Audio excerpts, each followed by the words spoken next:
Гласот на Америка на македонски. Преку една деценија вашиот прозорец кон САД. А сега, директно од студиото во Вашингтон.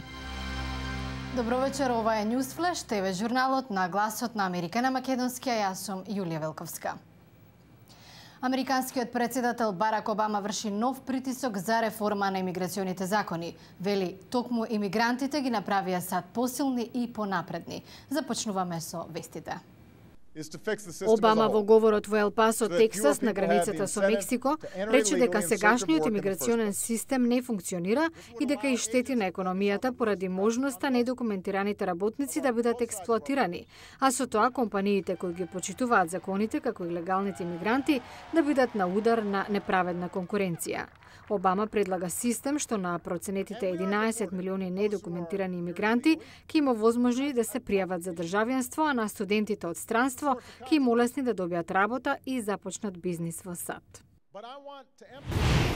Мисисипи ги носи поплавите подлабоко на американскиот југ, сега во сојузната држава по која го доби името, каде веќе започна евакуација. Се очекува реката да го надмине 84 години стариот рекорд, нивото над 17 метри.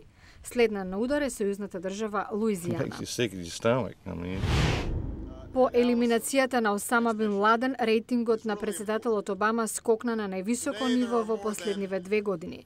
Според најнова анкета на компанијата GFK врз 1000 испитаници, што ја објави Associated Press, 60% ја одобруваат неговата политика, а повеќе од половина велат дека заслужува уште еден мандат. Препорот на компанијата, што само пред неколку години беше пред колапс. General Motors соопшти дека во наредните 18 месеци ќе вработи 4000 лица, а планира да вложи $2 милиарди во 17 нови погони широм САД. Човек ракета, тоа буквално беше швајцарскиот авантурист Ивс Роси, кој го прелета големиот кањон во САД.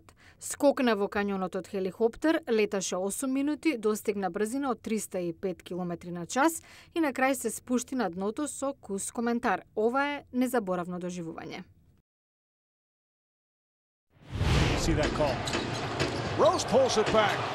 Во единствениот надпревар од плейоф надпреварите во NBA синоќа, Чикаго со победата од 95-83 на домашен терен поведе со 3:2 против Атланта.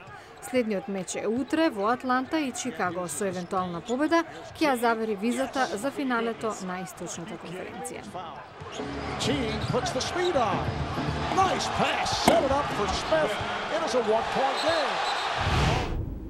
Нова студија објавена во влијателен медицински журнал заклучува дека и премала количина на сол во исхраната може да предизвика срцеви заболувања. Во сегментот Здравјето на прво место на Newsflash, колку сол е доволно, а колку премногу. Контроверзата започна кога студијата објавена во престижниот журнал на Американското медицинско здружение го оспори долгогодишниот лекарски совет за умерено конзумирање на сол поради опасноста од кардиоваскуларни болести. 8-годишното истражување го следело начинот на исхрана на 3600 пациенти, се додека не наполниле 49 години. Анализата покажала дека оние кои конзумирале најмали количини на сол биле со најголем ризик од смрт од срцев или мозочен удар. Истражувањето утврдило и дека конзумирањето на сол не предизвикало зголемување на крвниот притисок за околу 2000 учесници, чиј притисок бил нормален на почетокот. Институтот за сол, истражувачкиот одел на индустријата за производство на сол, веднаш ја поздрави студијата, но не и Американскиот центар за контрола и превенција на болести, кој јавно ја критикуваше, нешто што една федерална здравствена агенција ретко го чини. Доктор Питер Бриз вели, една нова студија не ги менува бројните постојни докази. Солта го зголемува крвниот притисок. Поголема количина на сол придонесува за повисок крвен притисок, што може да предизвика кардиоваскуларни проблеми. Студијата била премала, а учесниците премлади, додава Бриз. Според здравствените власти, границата за конзумирање на сол е 2300 мг дневно, приближно една кафена лажичка. Американското срцево здружение оди уште подалеку, не повеќе од 1500 мг. На другата страна, Институтот за сол тврди 2300 мг е премалку, па дури препорачува и повторување на студијата. Во меѓувреме, повеќето лекари натаму препорачуваат умерено конзумирање на сол, здрава исхрана, физичка активност и намалување на вишок од килограми. Новата технологија го менува начинот на комуницирање. САД воведува нов систем за тревога со кој на мобилен телефон ќе може да се добијат информации за вонредни ситуации. Системот најпрвен ќе биде испробан во Њујорк и Вашингтон, а до април 2012 и на цела територија на САД.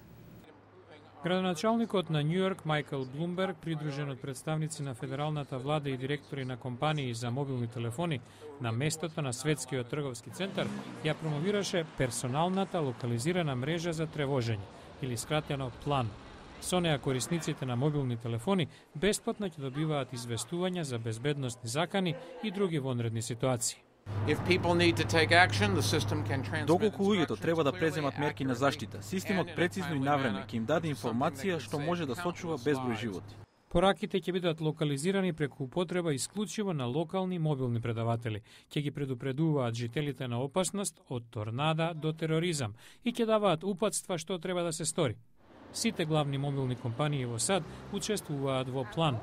Филип Хам е извршен директор на T-Mobile. До август, 2 телефона од нашата понуда ќе го користат план. Целта ни е најголемиот број на телефони што ќе ги нудиме до 2012 да станат такви.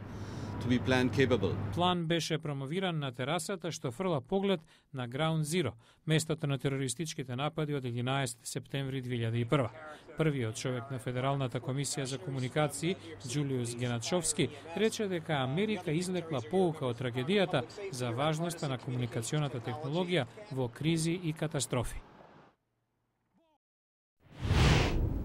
А во утрешната емисија иновативна образовна програма борбата против вишок од килограми започнува уште од училишните клупи. Гледате утре во Newsflash. Утре во Newsflash, од нива право на училиште. Здравата храна ги менува навиките на исхрана кај учениците. Гледате утре во Newsflash.